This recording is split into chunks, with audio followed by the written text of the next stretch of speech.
so that's when I started making some very dramatic decisions about my life and how I wanted to live it. And I wouldn't say that it canceled out what I was doing professionally. I think it actually expanded. It helped kind of with expansion. I felt more expansiveness in my life to fit more things in.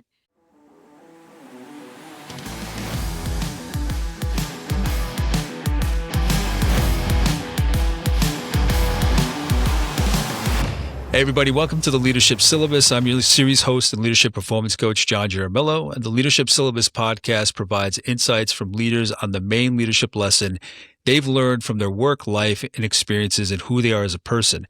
Each 30-minute mod will capture a bit about who the guest is, their work, and one lesson they would contribute to the Leadership Syllabus. The collection of mods will offer you a one-series stop of real-world and life lessons to enhance your own self-understanding, awareness, and effectiveness in life and leadership. Today's mod is Identity Reclamation, and today's contributor is Margaret Ryan Evangelista, and Margaret is a national board-certified transformational coach dedicated to helping high achievers reclaim their identity and lead their lives with renewed purpose. With 18 years of experience as a New York City charter school co-founder and co-leader, overseeing a $10 million budget and over 100 in staff, she understands the urgency trap firsthand. Today, she guides clients through her Thrive framework to move from redlining to a life of alignment, passion, and heart-centered presence. Margaret, thank you so much for joining me on this conversation. It's great to be here, John.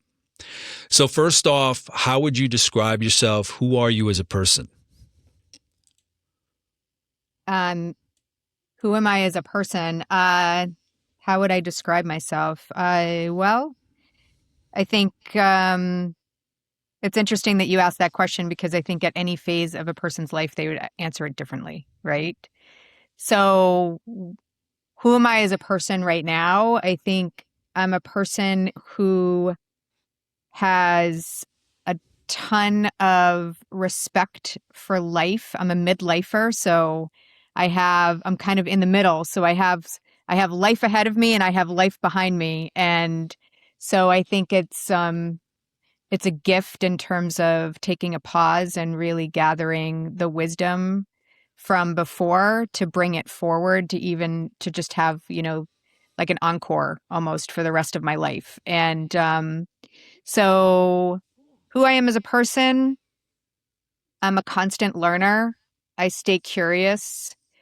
I work really hard to stay in the present moment and work really hard around remembering to stop and have gratitude for things. What was it? I can't go too deep into it in this series, obviously the 30-minute time limit, but briefly, what was it that kind of woke you up to that living in the present, taking that pause? Yeah, sure. I've always been a striver in my life. I've just been one of those people that has always pushed myself. And I come from a family that wasn't an external force, I don't feel like, but it came from somewhere. And that driving, it has really enabled me to have a ton of experiences in my life. I'm the first one to go to college in my immediate family. I took the opportunity to study abroad for the year when nobody in my family was doing something like that. I basically got to college without having a playbook for that. I kind of figured that out on my own. And just, following breadcrumbs of opportunity. So moving to Boston after graduating from college, not sure what I was going to be doing.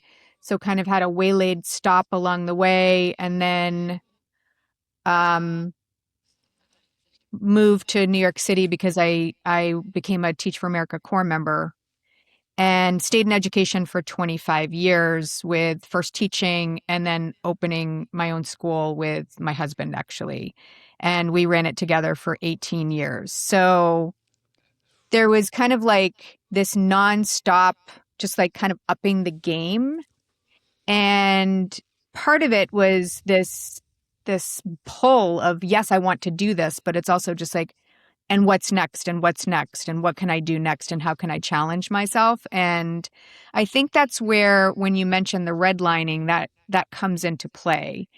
Redlining happens, when you think about a car, when it gets into the red line on the odometer, Yeah. it's just kind of shaking and vibrating, and you're not going to get anywhere very quickly, and the car is probably going to end up dying. So, I think I can only speak for myself, but I think that this would go for a lot of people. I redline myself, and a lot of it has to do with that pause where you're present and you have gratitude and you're taking stock in your life. I wasn't doing that. I was just pushing through, both in my personal and my professional life. And I pushed it to the max. And I think where the engine started to really wobble a lot was in a 10-year period that I just went through, where um I had very young children while also working full time, and really being ambitious with that, with getting the school underway. And then my mom actually was diagnosed with cancer, and I became her primary caretaker. And I was traveling from New York City back to Massachusetts several times a month while raising an infant and a 5-year-old, and trying to work full time, co-leading the school. And I was just pushing, pushing, pushing. And that had a lot of effect for me in terms of, when a person gets to a point of ha- being stressed and anxious, they can't think clearly. They Yeah. can't make good decisions in their lives. And I wasn't making good decisions in terms of how I was eating, how I was prioritizing fitness, and just even self-care. Um, so my health actually suffered. I had some health scares along the way, while I was in that period of time. So I think when I had the health scares, that's when I had to stop, and I said, there's something that's not working here. And I have to do something differently, because I'm not, I'm, I, I'm leading a school, but I'm not even leading my own life. So Yeah. what am I doing here? So that's when I started making some very dramatic, um, I guess, decisions about my life and how I wanted to live it. And I wouldn't say that it canceled out what I was doing professionally.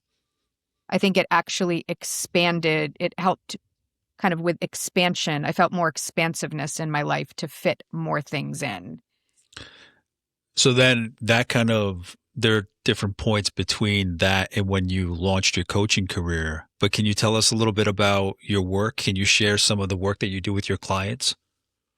Sure. So I'm looking at clients who are midlifers, and they're experiencing flavors of what I just described, and they haven't taken time out necessarily to really figure out what isn't aligning and what isn't integrating for them, where they feel that kind of redlining and that vibration. And it could be for personal reasons, it could be for professional, but for wherever that is for them, it's showing up and feeling very imbalanced.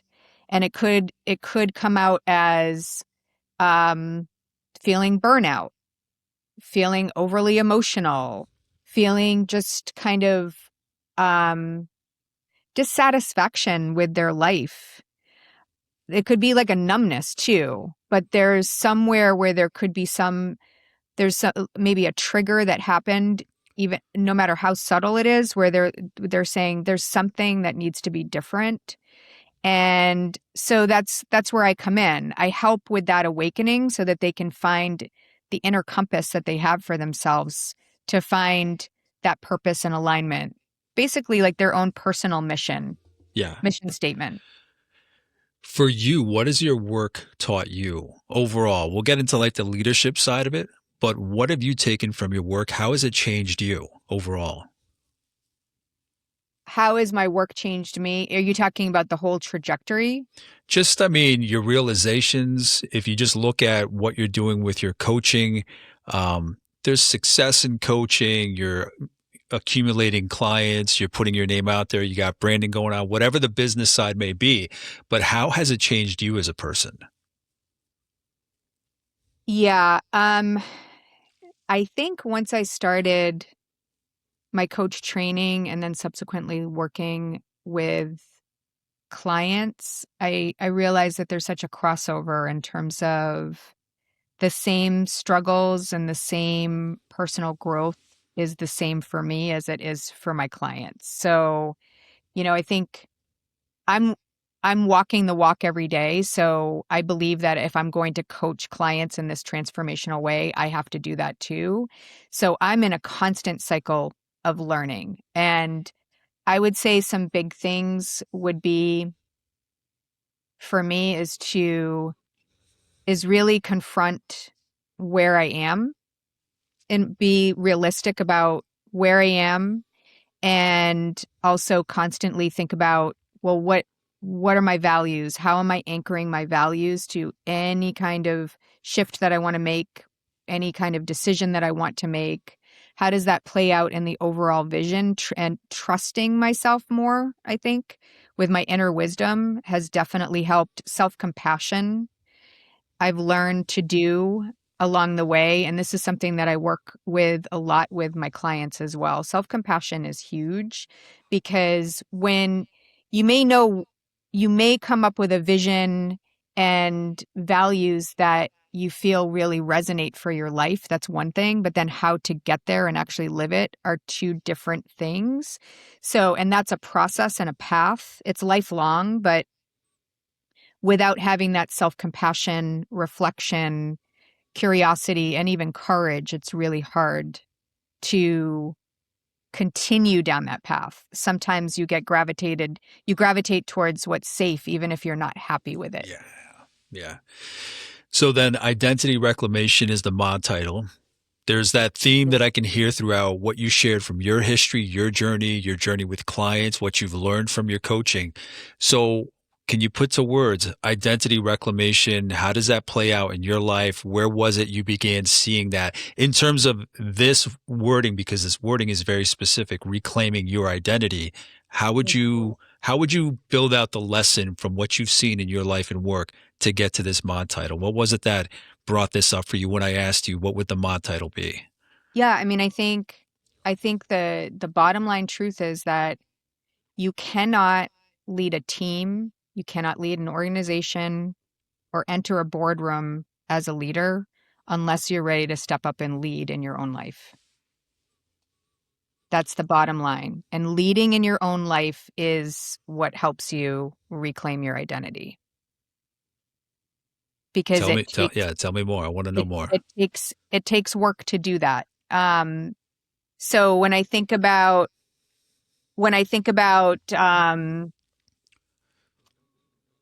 I've been playing around with really starting to understand what levels of consciousness are. And there are actually four types of consciousness that people can rotate through at any given day, any given circumstance, any period of their lives. But what I found is that a lot of people end up in two categories mostly, which is life is happening to me. Hmm. And that's a very kind of victim state. It's like, oh, why is this happening to me? And blaming external pieces. And and then people can play in that place until they kind of get sick of themselves and sick of that rhetoric. And then they may enter into life happens by me. And by me is much more empowering. It's like, well, I'm going to take charge. The the the issue with that is taking charge and taking such huge personal responsibility for things. It's like you're white knuckling. You're like, I will it to happen. And you're still in this state of, okay, well, I'm not going to be a victim anymore. I'm going to be the master of my own destiny, but I'm gritting my teeth through it. Yeah. And that's where I think a lot of people are, if they're strivers and they're successful and they've made a lot of impact. Um, but truthfully, that's not going to help you feel like a whole and balanced person, because you're so intent upon achieving this, achieving that, making this happen, and being in a state of I have to control everything. It's really hard to step back and look on the balcony of your own life and say, who am I? Who do I want to be? Where do I want to go? And honestly, what are my anchors? What are my values in life that mean the most to me? When people aren't able to take that kind of like reality check for themselves, it it just doesn't it's there's just a misalignment for yourself. You're just in a state of, life's okay. But you're not able to really fully embrace it. So the other parts of consciousness are through me and as me. And through me is that you are becoming more present in your life. You see that life has stumbling blocks and a lot of joy, and you're really going to just kind of like work with life, work with the universe, so to speak. And the last state of consciousness is just like you're just you just are. Yeah. There's no that you've moved even beyond surrender. It's just like I'm just who I am, and I'm not going to worry about what I want or what I don't have or my ego. I'm just going to have gratitude and presence. And that gratitude and presence is where there's a lot of consciousness in your life around intuition, around mindful presence and Margaret, acceptance. for you, so was the experience that you had kind of going, and kind of losing sight of what was important to you, meaning the things you should have done to take care of yourself because you were always going? Hmm. Does that inform, was that kind of like the seed that planted self-discovery in you that led to seeing the importance of all this to share with others? Yes. And I feel like I have a touchstone experience for that where um, my mom's illness and subsequent passing was it was a very impactful period in my life. I considered her one of my best friends, if not the best friend of my life. And seeing her like that triggered my life happens by me. I'm like, all right, I've got to go into action mode. I'm going to take care of her. I'm going to make sure she has everything she needs.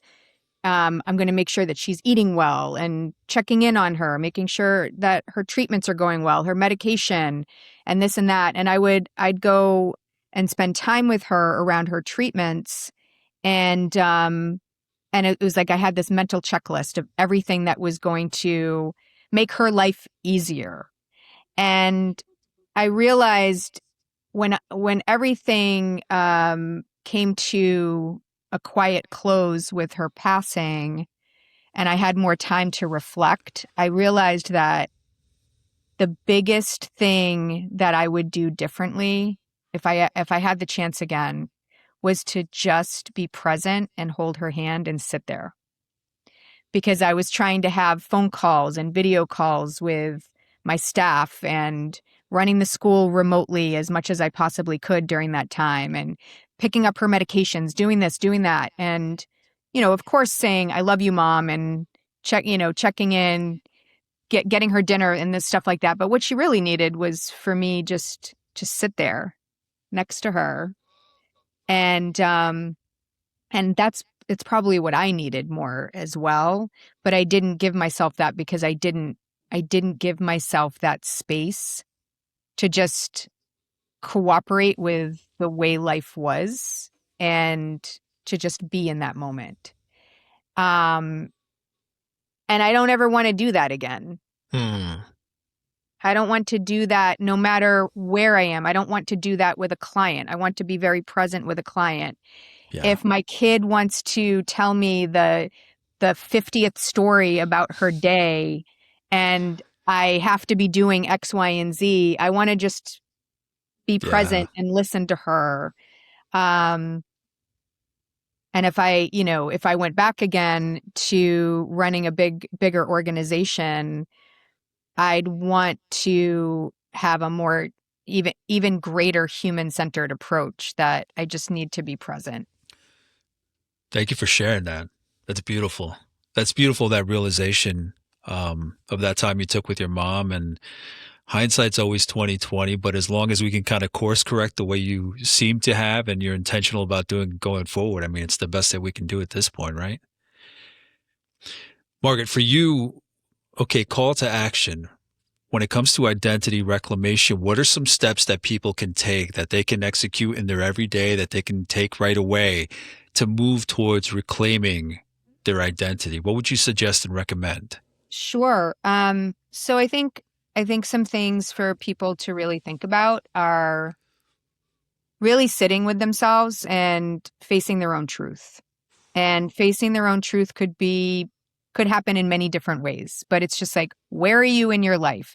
For me, when things started to shift for me, I did a deep dive in journaling. And when I had some of my health scares, I was like, so where do I want to be when I'm 80 years old? And the answer was, I want to be hiking up a mountain with my kids and be able to keep up with them. Yeah. And where I was in that moment, that was going to be much, much more difficult than I wanted to. And that started building a vision. So once you just like have a reality check and you allow yourself to be honest with yourself of where you really are, you can start to, it's just like, well, no holds barred. Well, where do you want to be? And what are the values that mean the most to you? Um, and then thinking about, well, so what's balanced in my life and what's not balanced? So maybe my career is super full, but is my family life and my relationships as full? Is my personal growth and spirituality? How's my health? Um, and there are other points to think about as well. And if you can't say that you feel like you are truly balanced, you can't be balanced in everything all the time. But if Yeah. things are really, full and not and very depleted, then you've got some things that you need to be thinking about. Some things, people can ask themselves things like, if they're in this time of their lives, like, are you building a career at the expense of building a life? If we stripped away your title, would you recognize the person in the mirror?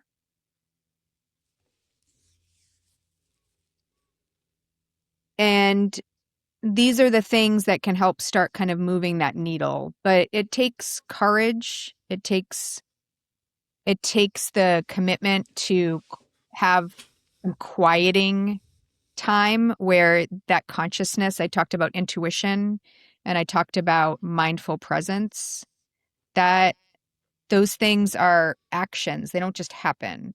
Yeah. You Yeah. have to be purposeful with those types of things. It is scary to sit with yourself.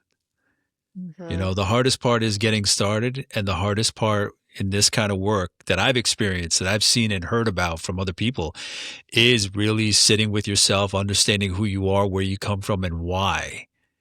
But we're just always like in reactive mode, trying to kind of put out the fires or keep the plate spinning on the different sticks, keeping like life, the aesthetic of it, the look of it to the outside, somewhat normal, maybe perfect, but we hardly are moved to work on ourselves, to really understand ourselves. And sitting with ourselves, I'm not going to lie, it's fucking hard.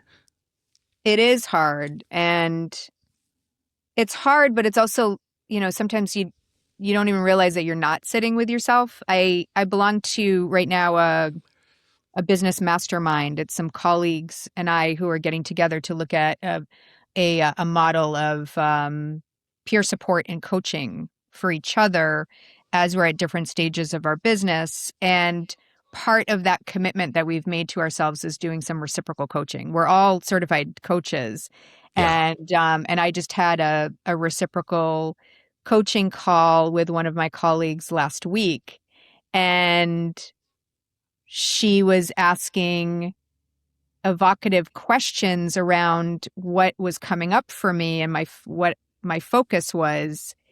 And it enabled me to stop and be like, whoa, I haven't really thought about that. That's a really good question. Okay, let me think about that. So it's not easy to think about that, but there are ways definitely. And I think the more that you do it and you're willing to say, well, this is where I want to go, and not think that it's also, I think another thing that I would tell your listeners is there's no huge dramatic shift. We may live in a world of TikTok and Instagram where things look like they happen immediately and look at these wonderful results. But if you truly want to shift towards identity reclamation, it's literally one foot in front of another at all times. Yeah. And put one foot in front of the other, and it and just even small shifts. Try little experiments. If you feel like you're rushing and you don't have a lot of time, and you're frazzled by the end of the day, and you want to try something like, oh, I wonder if meditation in the morning could help. Well, don't try to sit for 45 minutes and do a meditation. Yeah. Try 5 minutes, try 1 minute, see, it's about just building it. It's about building that muscle. And then things that I do with my clients I call it learn, practice, reflect. They try things in between our sessions that we call it commit to actions. And then it's just about opening up curiosity around that once we get back together and say, well, how did it go? Yeah. And this is where the self-compassion comes in. It's not like, oh, God, I didn't do it. It's like, oh, okay, well, regardless if you did or didn't do it, let's talk about the experiment. Let's talk about the experiment that you tried. If it didn't work, there's still a lesson in that. Why didn't it Absolutely. work? Let's see. And it can really peel back motivation, things that are kind of going underneath the surface that you don't even realize. Yeah. And we just kind of like peel that back. And sometimes maybe it was just not a great experiment to want to try, and it just didn't fit with your life. So you're just not going to try it again. Yeah.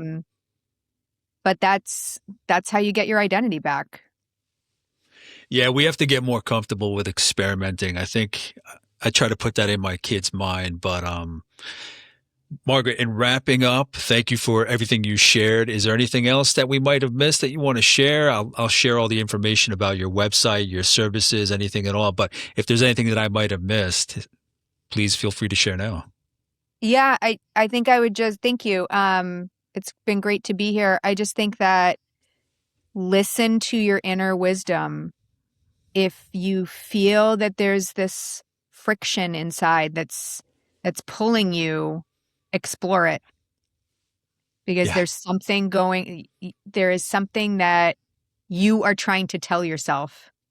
Yeah. And open your mind, open your heart, and listen to what's happening. Because there is an answer in there. I love that, exploring the friction. Margaret, thank you so much for sitting down with me. Thanks. It was great to be here. And if there's anything I might have missed, let me know. There's so much to cover, limited time in this series. I'll reach out to Margaret, see what kind of wisdom, insight, guidance, anything at all I can pick her brain on. In the meantime, thank you for watching, listening, and subscribing, and I'll talk to you soon. Take care. Bye. Bye.